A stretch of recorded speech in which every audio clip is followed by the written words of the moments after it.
Hello everyone, and welcome to a supplemental little video for accessibility. We've got a guest here today. Who's our wonderful guest we've got on the channel? Hi, I'm Steve Saylor, aka Blind Gamer Steve. I'm an accessibility advocate and consultant in the video game industry. So yeah, Perfect. it's a pleasure to thank you so much for having me on, Laura. Thank you for coming This is a on. long time coming. Yeah, it's. I've been meaning to have an excuse to chat with you for a while, and this seemed as good a chance as any because we've both been playing The Last of Us Part One, the PlayStation 5 remaster, which sure does have a lot of accessibility settings on offer. Yes, it definitely does. I was very excited to kind of see what The Last of Us One was going to be able to have with regards to the remake. So yeah, Yeah. definitely. Uh, It's been fun to play that and jump Yeah. back into it again. Overall, how are you feeling about the remake in terms of its accessibility offering? I think it's good. I think it's definitely pretty much almost on par with The Last of Us 2. I think some of the probably the kind of some like it's not that everything like there's certain things that are not really working or some things Yeah, that are really working well. I think from what I've sort of seen is that there's a lot of settings that are there that work really great. But I yeah, think some of the if there is any particular sort of sticking point with anyone that's trying to be able to play with certain those settings on, and it may not work exactly as you had hoped it would, hmm. it's more than likely because of the game wasn't necessarily designed with accessibility in mind. Yeah. So It, because obviously it was designed yeah, like in 10, 15, or 10 plus years ago. yeah, So it was kind of like one of those, it's like, okay, so because the core design wasn't necessarily designed to be accessible, that the options that were there, yeah. while great as they It's are, don't yeah. exactly fix It's everything. it's a tricky review to talk about because I think if these Mhm. settings had like all of these settings exactly as they appear had been ported back into the existing versions of The Last of Us Part 1, I think I would have nothing but positive things to say generally. I would be very Mhm. glowing, but considering this is being sold as like its own new version of the game and they've really touted how it's been built from the ground up, I'd really kind of hoped they would go in and go, okay, let's tweak bits of it if we have to make sure that it can be as accessible as possible. And it really feels like they've just ported the settings from 2 over without taking the time to fundamentally fix any of the things where transporting it one to one doesn't really work.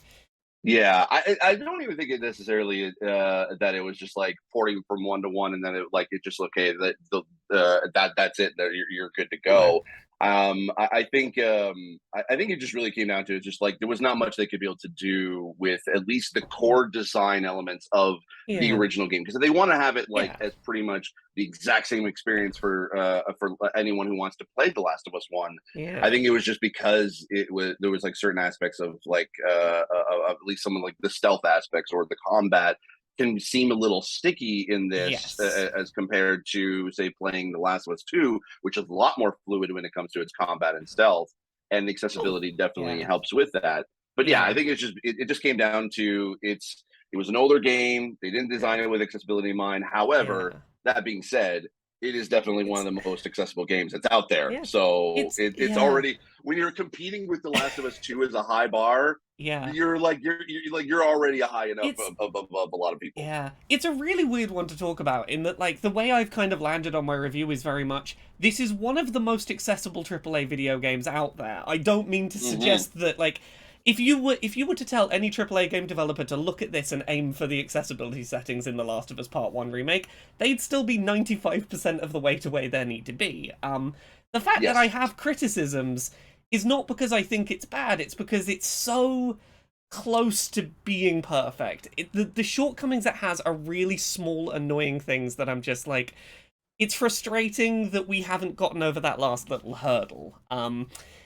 And some of that comes down to some of the stuff they've put in that's new in this one. Some of the stuff around, say, the audio descriptions is frustratingly close to being right, but just isn't quite where it needs to be, unfortunately. Yeah, I think I mean there is a limitation to Yeah. that, and I know that the company that they worked with for the cinematic Mm, descriptions is a company called Descriptive Video Works, and they've mm, done a lot of work in this. They're starting to get into this space quite a yeah. bit in that their first sort of foray into the video game side of things. Is that I think it was an Assassin's Creed Valhalla trailer. I Mm, think it was like one of the announcement trailers that Ubisoft did. They yeah. hired Descriptive Video Works to do the audio description for that.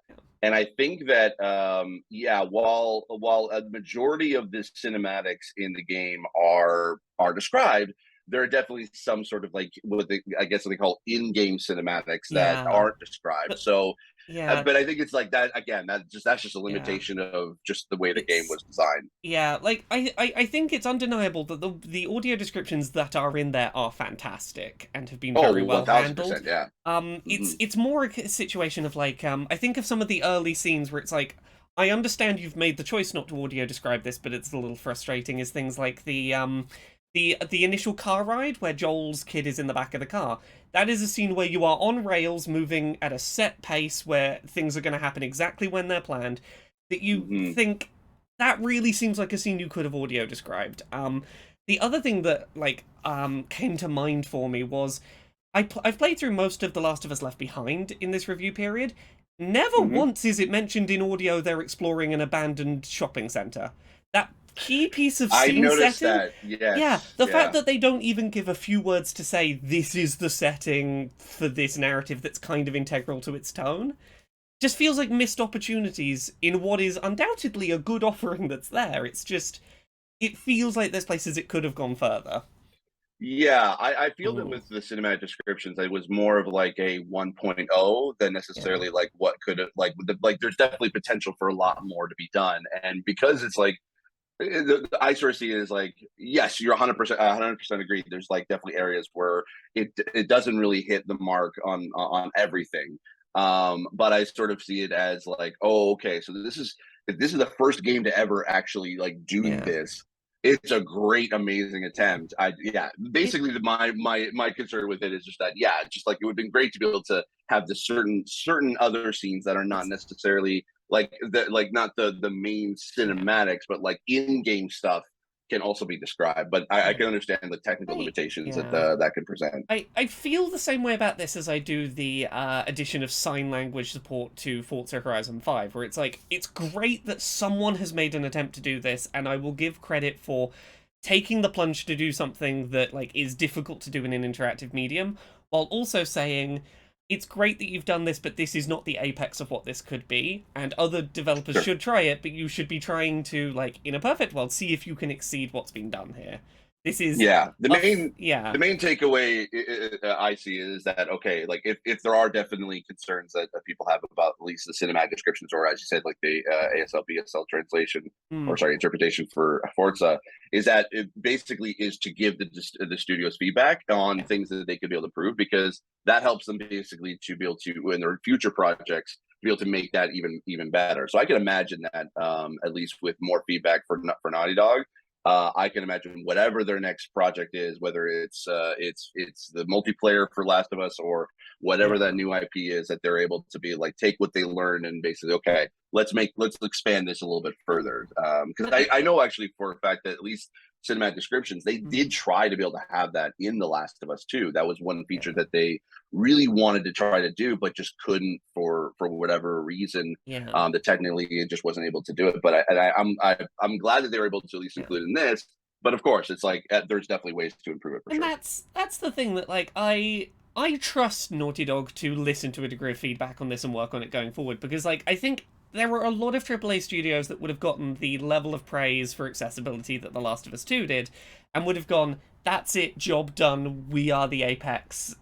No one's done Yeah, better than us, so why do we need to keep pushing? And to see them still trying to make that effort to go, right, what new things can we try and do that other people aren't trying, is a really positive sign that they are listening. And it's, again, even if I have, little critiques of some of the things in how this is done, I'm surprised and impressed that they're still trying to do new things, which is what we need to be seeing, really.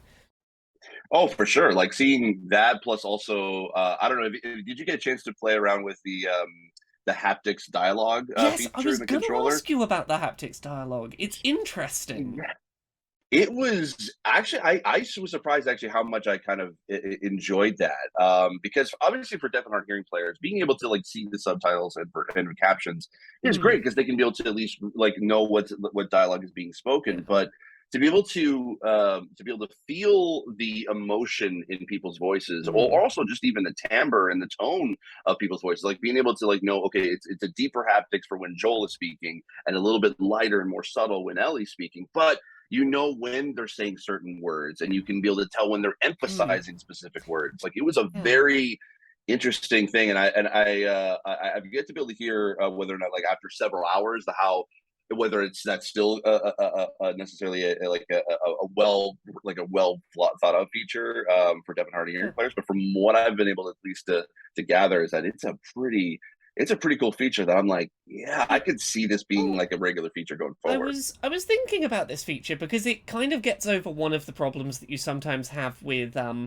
I know a lot of deaf and hard of hearing players who really appreciate sign language interpreters as opposed to subtitles because you can get that added intonation and pacing of speech being conveyed. But video games are tricky to do that in because having to look away from the gameplay can be tricky, and this certainly feels like a way to go, let's get across the tone and intonation without so much having to look away from interactive scenes, which it's an interesting approach, and I'm really curious whether it how it works in practice, but I really like the idea. Mm, Yeah, I think it's definitely an interesting experiment to use probably that's yeah. probably a better term for it. And I would be very curious to see like and then hear what deaf and hard hearing players think of it as far as like once they get their hands Yeah. on it, and like what they feel like after they've completed the game. It's like, is if that was something that helped with that, because I mean, of Yeah. course, with a game like The Last of Us, there's a lot of emotional moments in there, and being Yeah. able to feel that emotion in the controller along with being able to read the Mm, subtitles and the dialogue, I think is like anything to be able to immerse a player into the yeah. experience is the better way to go. And so I think I was like something I'm like, dang, I wish I had seen other studios thought of it first, because I was like, I think that actually there could be more there, and I would be very interested to see how that progresses forward. Indeed. Are there any features in this that you found particularly helpful or particularly have missed the mark for you in your experience playing through so far? I mean, other than like it just basically just being able to jump into the game and kind of being able to play it with the accessibility that was in Last of Us Two, I think it just made it that much more enjoyable play. Like I haven't played it since the first one, since actually be going Yeah. to consult on Last of Us Two. So it's a little bit like playing it like almost like with fresh eyes, again, pun intended. So I think it's definitely I would say, I mean, I'd be very comfortable to say that it is definitely up there as far as like one of the most accessible games to be able to play. And the fact that at least there's a series of games now that disabled players can be able to, they enjoyed and were able to play The Last of Us 2, can now go back and enjoy the story from the beginning. I think that's going to be a Yeah. huge for players. Plus, also as well, I mean, I know they haven't really kind of talked about when, as of this recording, when they're going to be able to do this, but the PC version is going to be a Yes. huge thing for Mm. players. I know a friend of mine, actually a mutual friend of ours, Grant Stoner, Oh, yeah. has yet to play The Last of Us 2 because he can't hold a controller, Yes. and he has to use either mouse and keyboard or an adaptive controller.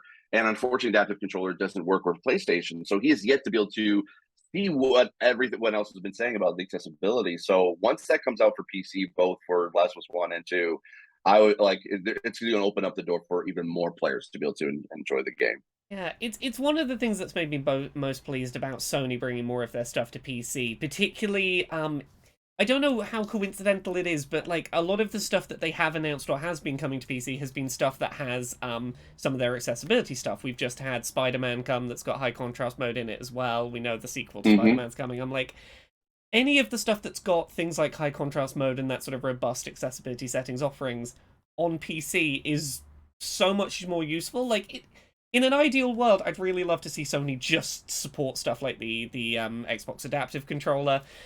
We had that recent story about Nintendo trying to make a cross-platform accessibility controller, and like It would be Yeah. great if we could have accessible hardware on PlayStation, but if not, if we can get software accessible games on a place where accessible hardware works, that's as good, almost as good at that point. Yeah, I mean, I would love to see what a Sony PlayStation adaptive controller would look like and kind of be like. And I have no knowledge of whether or not that is even like happening whatsoever. But I would either love to either A, they come out with their own adaptive controller and it works pretty much in parity with the Xbox One, or B, they would allow the Xbox adaptive controller to be compatible with PlayStation because that right now it works for pretty much majority of everything else except for Sony. Like you can be able to hack Yes. it to be able to kind of get it to work with Nintendo and it will work. There's a bit of a workaround Yeah. for it. And then, But Sony, like for whatever yeah. reason, there is like And literally a software yeah. block that won't And allow it to recognize. the annoying thing is you could get it to work on PS4 and it's PS5 where it's becoming the problem and or more of a problem. And like I feel like the big thing that would stop them bringing just the Xbox adaptive one over that I keep thinking about is there are certain PlayStation games that are built around the touch panel and motion controls that there's not any neat way to map to the Xbox adaptive controller currently, and Agreed. like Yeah, that'd be very interesting to yeah, see what the controls are going to be like for PC for both The yeah, Last of Us One and Two, because of the fact that it relies on the touchpad for yeah, some of its accessibility settings, like yeah, the being able to swipe up to be able to get your health, your character's health status, yep, being able to swipe left to turn on high contrast mode on or off, yep, or even just double tapping on the touchpad to zoom yes, in. mm, I'd be very curious to see like how that in parity will work on the PC version. So yeah, the touchpad is kind of like the one of those things. It's like hardware wise, I'd be curious to see if how they're able to do it. But you're right. Like essentially, you would yeah, not be able to have the adaptive controller from Xbox work with that yeah, because unfortunately, those two big buttons are just buttons. They're not touchpads. So they'd have to exactly. have like a whole separate hardware thing just for that. Yeah, and I'm hoping that someone can at some point come up with a solution for it. Like the big one that I'm waiting to see is if someone can come up with some other kind of input device that can be used to mimic motion that isn't motion. Like some kind of Yeah. replacement for motion would be a really big deal that we still haven't overcome that hurdle, but Hmm. I have hope we'll eventually get there. Like motion controls have been pervasive enough in this industry that someone's eventually going to have to go, how do we work around this? Yeah, I would almost say I'd be. I think probably the most probably improvement that I would see like in that sense would probably be in regards to VR, like because that's Yes. the one where I think it's that being able to create accessibility in VR is difficult because they still have to get over the being able to make it so that anyone can pick it up and not get motion sick. But Yeah. as you said, like basically motion controller where you don't have to use like use motion to control it, like Yeah. something along those lines that can be able to help with that. I think that's the two biggest hurdles, and I would say I would predict actually if there's going to be any improvement on that, I would see it in probably in the VR space. Yeah, I think the VR space is one of those that it is still very much entrenched in some very inaccessible design choices because of the fact that for people who don't have any accessibility concerns, the most enticing way to get someone into VR is look around physically with your head and move your hands in motion controls to control the game. It is Yeah, intuitive if you have no disabilities that prevent you doing it, and the VR space is very glued in on we can hand someone who has no disabilities move your body around to play and they understand that instantly and hmm, haven't considered anything outside of that bracket, and until they get less laser focused on that it's going to be a while I think before we see yeah. unfortunately much improvement in that space.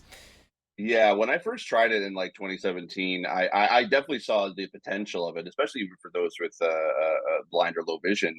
In that it was there's definitely having a screen like obviously like within centimeters from your eyes Yes. is beneficial Yeah. for those with low vision for sure. But I think yeah, until they there's no way they can be able to improve the VR or VR accessibility until they can be able to get it to the point where basically no one's going to get sick from putting a VR headset Yes. on. And until they can figure that out, then I can see the industry like trying to be able to okay, let's what other accessibility can we add into this? Yeah. So And like that's not to say there's no attempts to improve in that space, but yeah, it's you sure. know outside of stuff like Cosmonius High recently did some pretty good stuff with accessibility, but like across the board, it's yeah they're lagging behind for sure. Yeah, it's a bit slower than the rest of the industry at this point. But you know what? I'm like, it's definitely an area of gaming that I really want to be able to keep an eye on, and I think that I think if given about 5 to 10 years, we're probably going to see, I think, a big jump for VR accessibility for sure. Hopefully so. I think we're about ready to wrap up. Did you have any other thoughts on The Last of Us Part 1 that you wanted to share while you were here? No, I think it's just like I think it's an amazing game. It's definitely a really accessible and one of the most accessible games that's out there. I think it's pretty much just about on par with The Last of Us 2, and there's definitely going to be players that are going to be able to not only be able to play it, but then also be able to like complete the whole story and still be able to get even potentially even some of the fun secret stuff that you can be able to find and explore. So it is definitely like one of the like the even our little nitpicks of it of certain things that are not working as like either as intended or is just some things are just not working with the few bugs. I think it's like it's basically we're just very like we're nitpicking a game that's essentially it's like a 98 when it comes to That's accessibility. So, and that, that's a big bar even to yeah. reach in of itself. I couldn't agree more. Like when I look at my overall review, I'm fairly critical in my review when it goes up, and I end up ending it saying like, look, I'm not being critical because I think it's bad. I'm being critical because they're so close to getting everything right. And like in a game that is doing so much correct, it if anything, it slightly highlights some of the missed opportunities. Like there's a very early scene in the game that like really stuck in my head where if you're playing just based on the audio prompts, Joel has to go and push a bookshelf to a side, and you are able Mhm. to navigate to the bookshelf, know that you have to press triangle to interact with the bookshelf, but then you're not told you're pushing a bookshelf or given any instruction on where you're supposed to be pushing it. And like you can guess through it and work it out, and once it starts making sound, go, oh yeah, that sounds like pushing a heavy object, and I must be pushing it the right way. Those moments are few and far between, but they're annoying not because the experience overall is bad, but it's because when you're doing so much so close to perfection, those little moments stand out more. And Yeah, I think so. And it's a tricky thing to talk about. yeah, I think so. And again, that just kind of just talks to the fact that like the game wasn't necessarily designed with that in mind. So they Yeah. had like in order to be able to like make that a thing, obviously you'd have to have something like an audio cue to tell you which Yeah. direction to be able to push. And I think they kind of do it because I noticed that I remember that scene as well. And I think that there was like a bit of like an audio thing. I have to double check my recordings and see if this is true or not. But I think there is some audio recording to tell you like that sort of like it will put to left or right or depending on where you need to push. But you're right. I think it's If there's I nothing mean, that really like intuitively yeah, tells you, oh if hey, push this bookshelf yeah, to the left. because like if that was the case, if it did audio pan to one side, it was not made clear to the player. Sometimes an audio cue will ping to one side and not the other, and that means you should interact that way after you press triangle. Like Yeah. there's certain things that are on the cusp of perfection and are really easy fixes. And that's the thing. Like all the Hmm. things I'm critical of here are things that could be fixed in future and that are much more manageable improvements than so many other games. Like there are so many games where that wouldn't even be on the radar of trying to play because they wouldn't have made nearly that much attempt to try and help people with low vision or no vision play. Yeah. And the fact that like my nitpicks are, oh yeah, you can play through this game, but there might be a couple of fumble moments, Yes, speaks I to the think high that. bar it's reached. Yeah, I think even in that scenario, I think it's like Yeah. it's not a blocker. Like it's not like the player No, can't it's move no, forward it's because of it. you might have It's to just it's one fumble of those. around with the Oh controls for a shoot, what do second I until you do? work out what it wants. And if Yeah, that's the yeah. worst problem that this game has, they've done a fantastic job. Exactly. Like, yes, you're right. It's like if that's like the biggest issue, like yeah, then it's like okay, that they definitely did a lot of great work on it for sure. And so yeah, I think it's just I mean, really, in a way, like a lot of when blind players are going to be able to jump in and play this, like they'll be able to like Naughty Dog will be able to know kind of like when like and be able to get that feedback from the player. So if you're watching this and you are either blind or low vision or anyone like a disability that basically has that kind of like has any particular issues, let Naughty Yeah. Dog know. Like just let them know, hey, I couldn't be able to do this, Yeah. or it was difficult to be able to do this, or I figured out how to do it, but not in probably the way that it Yeah. was intended, Fr- and that'll help them basically be able to hopefully be able to update that in a future From patch or future update, whatever. And from my experience, Sony have been very willing to listen to people's feedback about Yes, accessibility. Like of all the major game platform holders that I'm aware of, they have been one of the most receptive to listening to things, so that's always positive. agreed. So Steve, if people want to follow the rest of your stuff that you do, where can they find you on the internet? Yeah, you can find me on my YouTube channel, youtube.com/snowball, or you can be able to find me on Twitch, twitch.tv/blindgamersteve, or on Twitter at Steve Saylor, Saylor, not Sai. I know it's a weird way. Anyway, you can be able to find me on there. Wonderful. Thank you very much, everyone, for watching, and go check out our individual accessibility reviews that are probably up at the same time as this. Yeah.